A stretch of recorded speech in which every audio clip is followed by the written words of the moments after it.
देखिए, चैलेंजेस तो आपके पास हमेशा रहेंगे जब विशेषकर आपके पास में एक होस्टाइल पड़ोसी हो और एक ऐसा रोग स्टेट हो जिस पर आप बिल्कुल विश्वास नहीं कर सकते। परंतु एक बात है कि हमारी जो एजेंसियां हैं वह मुस्तैद है, इसीलिए तमिलनाडु में भी इन लोगों को पकड़ा गया।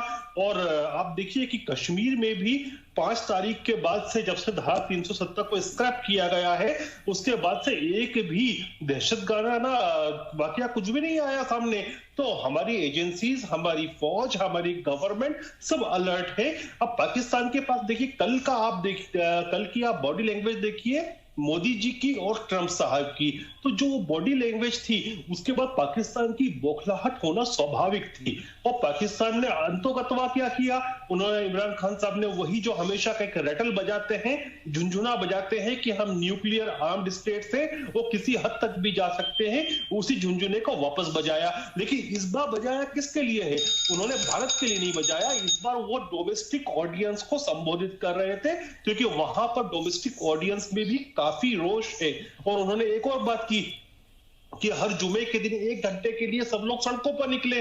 तो हम तो चाहते हैं 1 घंटे के लिए क्यों, हफ्ते में 1 दिन भी क्यों, आप पूरे महीने में 1 हफ्ते तक के दुकानें वगैरह सब बंद करें, हड़ताल करें। हमारी सेहत को कोई नुकसान नहीं होता है, आपकी इकोनॉमी डाउन है और डाउन हो जाएगी, हमारे लिए तो कोई फर्क नहीं पड़ता उससे।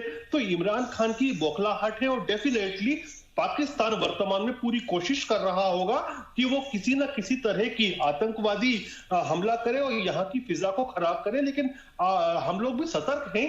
और कल का जो इंसिडेंस हुआ डोनाल्ड ट्रंप साहब की और मोदी साहब की जो भेंट जिस प्रकार से हुई, वो मोदी जी ने एक बराबरी के जो नेता दो बात करते हैं उस प्रकार से बात की। और उनको क्या कहा उन्होंने कि किसी को कष्ट लेने की जरूरत नहीं है। अब जो लोग हिंदी समझते हैं वे समझ सकते हैं कि कष्ट लेना किस बात पे कहते हैं। इसका मतलब ये हुआ कि आपको हमारे बीच में टांग अड़ाने की जरूरत नहीं है, हमारे मसलों में बीच में आने की जरूरत नहीं है। तो ट्रंप साहब को भी बिल्कुल स्पष्ट संदेश मिल गया, पाकिस्तान को भी संदेश मिल गया। अब वो बौखलाते हैं। देखिए कि सबसे पहले उनको यदि अमेरिका से पहले किसी पर भरोसा था तो ऑर्गेनाइजेशन ऑफ इस्लामिक कोऑपरेशन पे था।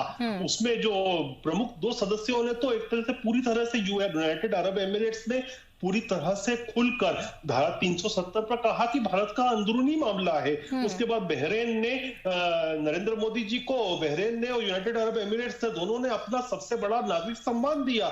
सऊदी अरब ने $72 बिलियन का वहां की सरकारी कंपनी ने भारत में निवेश किया उसी धारा 370 के स्क्रैप होने के बाद। तो एक तरह से आप ये बोल सकते हैं कि पूरा के पूरा मुस्लिम विश्व जो है आज के समय में पाकिस्तान को एक तरफ कर रखा है और भारत के साथ खड़ा है। दूसरा, उन्होंने काफी प्रयास किया था कि डोनाल्ड ट्रंप साहब को किसी तरह से मध्यस्थ बनाए, लेकिन जिस प्रकार से भारत ने अपना रुख रखा, माननीय प्रधानमंत्री जी ने रुख रखा, हमारे फॉरेन मिनिस्टर ने संसद में खड़े होकर उस पर स्पष्ट बात कर दी, तो अमेरिका ने भी अपने कदम पीछे ले लिए।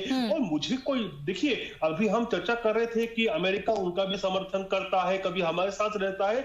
मुझे इससे कोई फर्क नहीं पड़ता कि अमेरिका आज किसके साथ है, चीन किसके साथ है, जब तक मेरा नेता, मेरे देश का प्रधानमंत्री किसी भी मंच पर कमजोर न दिखे बल्कि दूसरों के बराबरी पर या उनसे स्ट्रॉन्ग पोजीशन पर दिखे, जो कि मुझे दिख रहे हैं। दूसरी बात एक और है, पाकिस्तान को बहुत ज्यादा इस बात की हसरत थी कि अभी अफगानिस्तान से बाहर निकलना है यूनाइटेड स्टेट्स को, तो काफी जरूरत पड़ेगी पाकिस्तान की।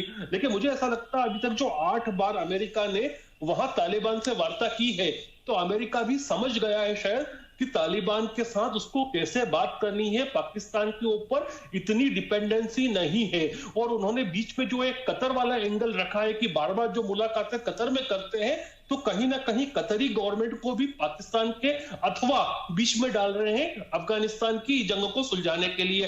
तो मुझे लगता है कि पाकिस्तान पर उस जो पाकिस्तान सोच रहा था वो मंसूबा भी उनका फेल हुआ है। जहां तक अभी बात थी चाइना की, देखिए चाइना की एक पोजीशन से समस्या है उसके साथ, खुद के साथ आज एक तो हांगकांग को कंट्रोल करना उसको मुश्किल पड़ रहा है।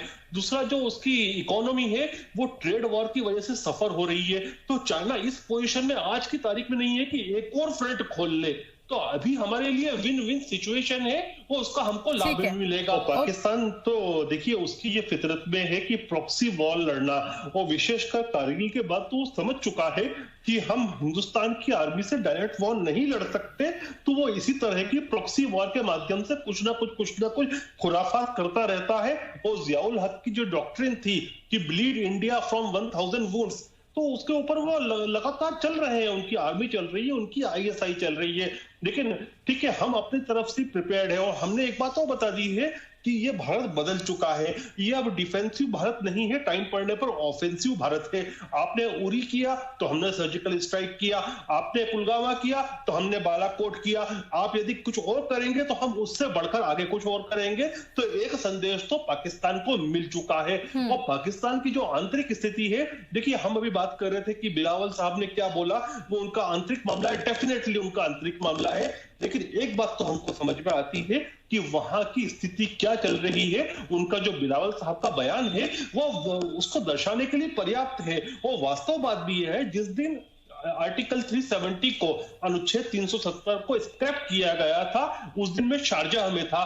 तो इत्तेफाक से मेरा जो टैक्सी ड्राइवर था वो पाकिस्तानी था। जब मैं उससे बात कर रहा था तो ही वॉज फ्रॉम वजीरिस्तान, और जब मैं बात करता था मतलब बाशरिया व्यक्ति था, नमाजी व्यक्ति था, दाढ़ी वाला व्यक्ति था, वो इस कदर मुझे कह रहा था कि हमारे यहाँ जितनी भी समस्याएं होती हैं उसके पीछे आईएसआई है और वहां की आर्मी है। मतलब ये मिजाज है पाकिस्तान के अंदर के लोगों का। वजीरिस्तान का व्यक्ति मुझे ये बात कहता है, जबकि उसको मालूम है कि मैं भाजपा का प्रवक्ता हूं, मेरी बातचीतों बताया था मैंने उनको, मैं भारतीय हूं, लेकिन वो पाकिस्तान पर ही आघात कर रहा था।